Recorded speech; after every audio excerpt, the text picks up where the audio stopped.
Just in general, let's not call each other sluts. I think I tried to stick it in my urethra multiple times, and we all know what comes out of the anus. Hi guys, hello, how are you? How's it going? My name is Dani Calleiro. If you don't know me, I did a part 1 of this video and it's called answering TMI questions that you're too afraid to ask your mom, and you guys just ate that crap up. You loved it. So I'm here today to do part 2. I'm super excited about this. This is honestly just expanding on my last video. So if you want to see more stuff like this, go watch my last video. But without further ado, I'm gonna get into the questions. I asked these questions on my Instagram, so go follow me on Instagram if you wanna be involved in my polls and questions and such next time. Let's do it. Let's get personal. Also guys, just to preface, these questions are going to mostly be about the female body, sex, just like some more adult stuff. So if you're like a parent and your 6-year-old is watching this video, it's maybe not like the best thing to do unless you want to have a big old talk with them. But I do want to say, I don't think any of this is actually like inappropriate for children, at least like middle schoolers. I know that people learn about sex in school. I was homeschooled, so I really don't know that much about that. But if people are learning about this, they might as well get the right information. So I'm here to provide it whenever I can. All right, let's get to the questions. This is a nice question to ease us in because these questions are pretty intense. Appropriate age to start dating. So, guys, this is your preference, okay? I personally did not get in a real relationship till I was like 17 because I just didn't really, number 1, know any boys. And number 2, I just didn't feel ready. Like I didn't feel old enough. I felt like it was weird. It felt kind of pointless to me, but you know what? If you want to have a boyfriend, that's totally fine. That's your call. I know some people's parents have rules, so you kind of have to work around that, but just make sure it's a good boyfriend. Don't just date someone because you want to date someone. It's definitely important to have relationships that are helpful to you in some way and helpful to the other person. It's not just about like having a good time. Like hopefully, I remember it's so cute. Me and my husband actually said this to each other in the beginning of our relationship like a couple years ago. We were sitting in a car and we were about to like officially start dating. I think it was like the day that we had our first kiss, but I was like, listen, no matter what happens with us, whether we break up or not, stay together forever or not, I didn't know we were getting married. That's so cute. I said, I just want us to have grown from each other. So if we end up leaving this relationship, I want us to leave different people in a good way. And he was like, yeah, that sounds good. We kind of just made it our mutual goal to grow together as human beings. Just keep that in mind and I think you'll be fine.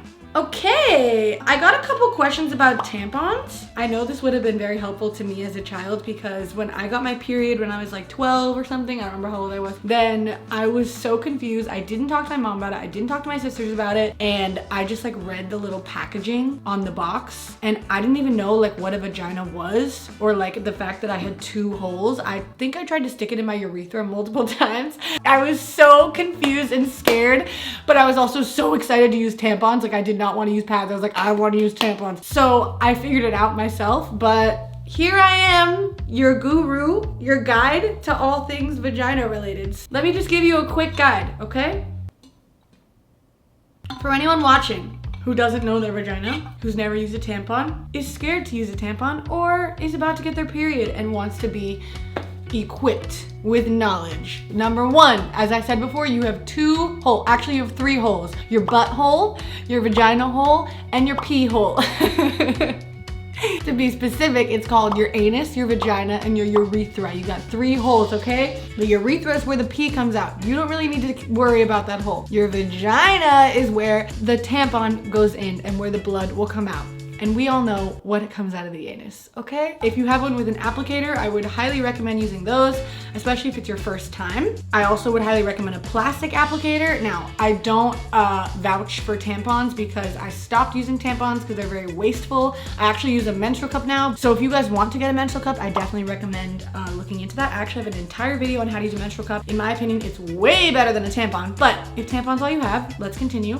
This is a super tampon. So this is bigger than probably what you would use starting out, but let's just get into it. So these are like the little compact Kotex ones. I used to love these. Oh my gosh, I haven't used one in so long. Okay guys, here we go. So this is pretty standard. The paper applicators are similar, but not exactly the same. The plastic ones, generally you pull this out you hear a little click, and that's how you know it's ready to go. So you kind of just stand there. You can open up your legs and squat a little bit. That's what I like to do. You can sit on the toilet. I don't like to do that because I feel like my hand's going in the toilet. You can do whatever position you please, sweetie, okay? Do whatever you want. You literally just take this, and you can kind of go at a slight angle because your vagina does have a slight angle, and just kind of wiggle it around. And then you're just gonna slowly, with one finger, holding on to this base part right here, just press it up. And then once it's all the way up, it will kind of be stuck. And this is, your vagina walls will cling to it, and then you'll just kind of pull it out. And this will be dangling out of you for the rest of the time that you're wearing it. Oh, I want to use this. I feel so bad wasting this. I'm so sorry, Earth. If it's too low, you'll probably feel this kind of like scraping against your vagina. I don't know how to explain it, but if it's too low, you'll notice. The higher, the better, in my opinion. Not too high because you want to be able to get it out, but this string is pretty damn long, so it can get up there and it'll be fine. There you go, guys. That's how to insert a tampon. 12-year-old Dani would have needed that. Too bad she's not here anymore. Also, change your tampon like every 6 hours or so. Definitely don't leave your tampon in for too long. Next question. Opinions on thongs, slutty or not? Okay, first of all, I hate the word slutty. I don't think people should use that word. I think it's very derogatory. No offense to the person asking me that question, but just in general, let's not call each other sluts. No, wearing a thong is not slutty. I love thongs. I wear thongs all the time, except when I'm on my period. I think that every woman should be equipped with an arsenal of underwear, and you should have thongs, and you should have little bikini type ones. You could even get female boxers. I love a good female boxer. I have some of those. You should have your ugly ass granny panties for your period, or just for hanging out. You know what? Whatever you want. Apparently 100% cotton is what's best for your vagina and for your health, so I do recommend that. I do not recommend like silky, lacy underwear. It's definitely not ideal for your cooch, but whatever you want, guys. You don't have to feel weird if you want to wear cute underwear. If you want to match your underwear, don't feel weird about it, guys. I bought really cute underwear when I was like 13 years old and no one was seeing that, and I felt really cool, so don't worry about it. Okay, a couple people asked me, does going to the gynecologist hurt? LOL. I have gotten a ultrasound, I've gotten just like a general exam, and then I've gotten like a really intense exam because I thought that I had PCOS once, but I don't. So in my experience, the more like in-depth exams, like my gynecologist literally took her 2 fingers and was like doing the most. So that was definitely like uncomfortable, and sometimes you'll feel some pressure maybe depending on what they're doing. But when they use the little silver guy that like opens you up, in my experience, it doesn't hurt, but it's definitely a weird sensation to have a cold metal instrument going inside of you, especially if you've never had sex before. Definitely a weird feeling. Going to the gynecologist can be a little weird, but it's very important, guys. If you have a problem with your vagina, if you are worried about it, if you're noticing something, definitely go to the gynecologist. While we're on this subject, I did not get a specific question about this. Vaginal health and conditions in general. Maybe I'll do a very in-depth video on this. If you guys want to see that and have some specific questions, comment below, let me know.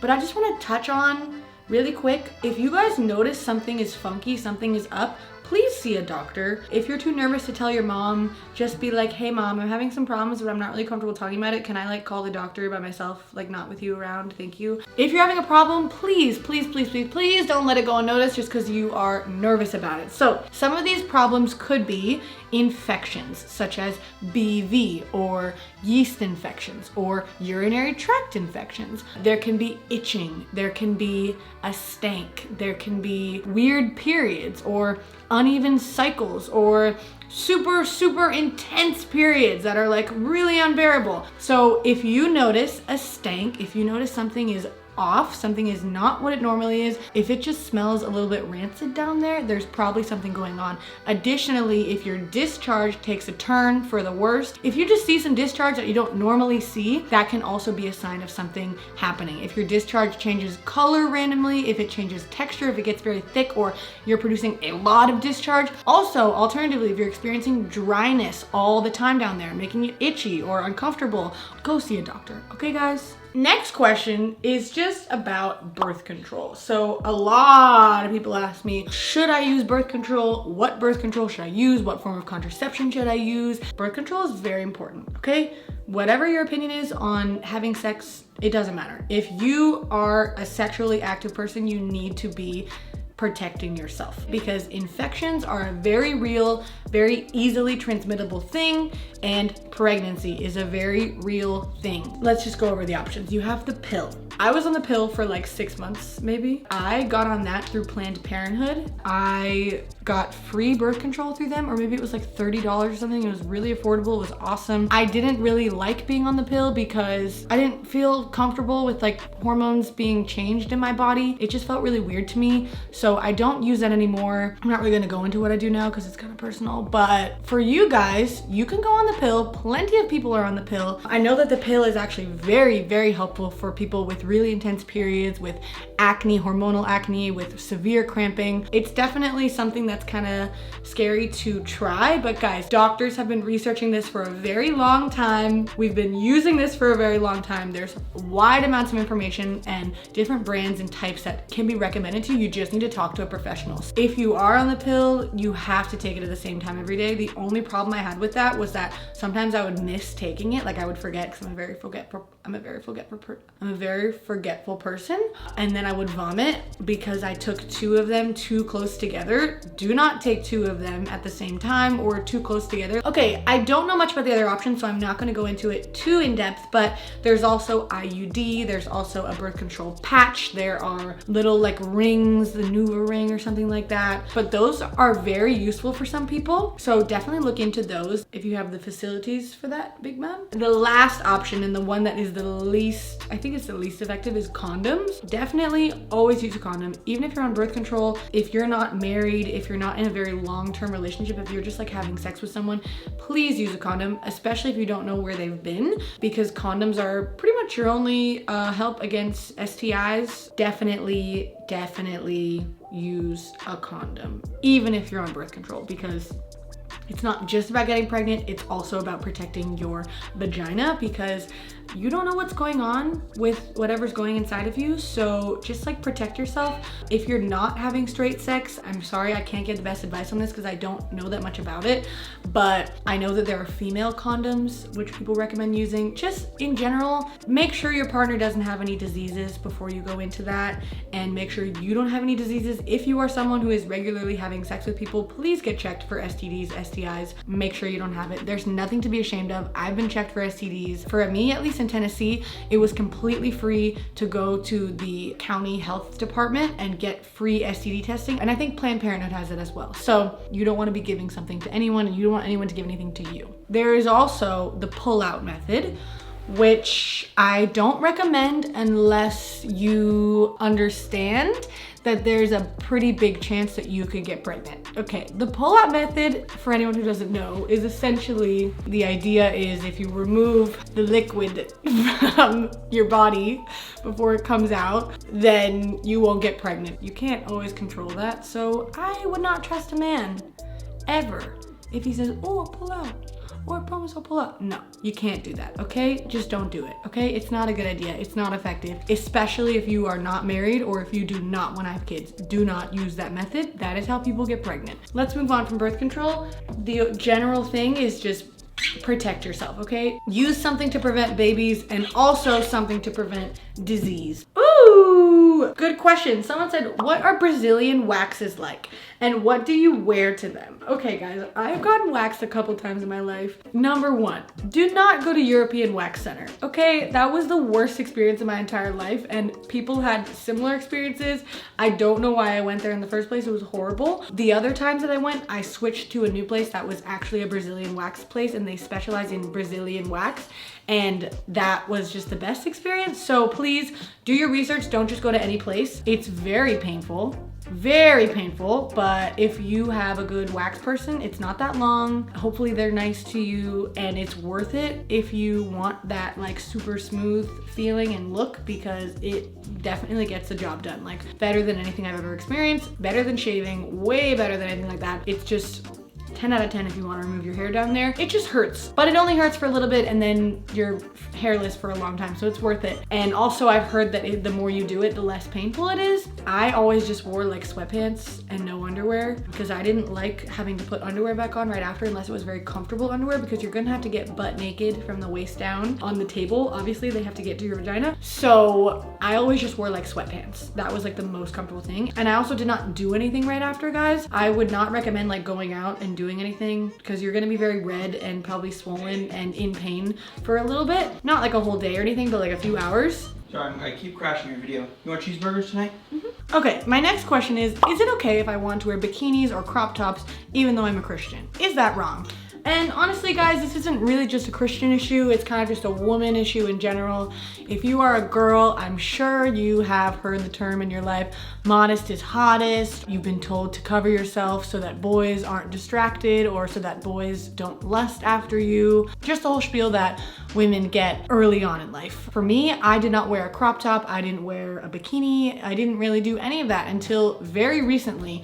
I really don't like that the world has become a place where men are just these uncontrolled lust monsters that are just oozing with sex all the time, and they just can't keep it in their pants and they can't handle themselves. If you show your stomach or if you have a little boob out or something, they just can't handle it, so you need to put it away. That is just really harmful to guys in general, because girls and guys both get turned on. Like, we both have lust that we experience. That's very normal. And I don't like demonizing men, like, oh, they just can't control themselves. The other side of things, I don't like that women are sometimes completely just degraded as human beings, but also just like made to feel weird for having a body. Like, it's one thing to be like butt naked running around, like showing off your entire body, but like wearing a bikini or wearing a crop top or wearing short shorts or whatever, it's really not that big of a deal. Like, yeah, your body is important and your body should be respected, but that doesn't mean it has to be covered up. That doesn't mean it has to be hidden. Like, in order to be respected, I should be able to wear whatever I feel respectable in. And same goes for guys. Like, it doesn't really make any sense that people look at a woman differently if she's wearing a bikini. Like, guys say, when you dress immodestly, you set a level of respect, not only that you have for yourself, but that you're commanding from others. And that when you don't even respect yourself, how do you expect someone, especially of the opposite sex, to respect you? That sucks. Like, I don't see a guy differently if he's like shirtless on the beach. Like, that's not weird for me. I don't see a guy differently if he goes running in short shorts. Like, guys do that all the time. We shouldn't see people differently because of how they dress. That's just judgmental. So you shouldn't feel ashamed of your body. If you want to wear a bikini, if you want to wear a crop top, go ahead and do that. Hi guys, I'm here editing and I just want to make a quick clarification. I think it's obvious, but I just want to make clarification that there's nothing wrong with dressing modestly, wearing one-piece swimsuits, wearing long skirts, long sleeve shirts, covering yourself. Nothing wrong with that at all. I think I just got a little heated on this from a different perspective because I've never talked about it before, but I fully respect and appreciate modesty and the way that women or anyone really chooses to dress themselves. I think that that is totally up to them, and I'm just trying to say that people should be respected no matter what they wear. So let's continue.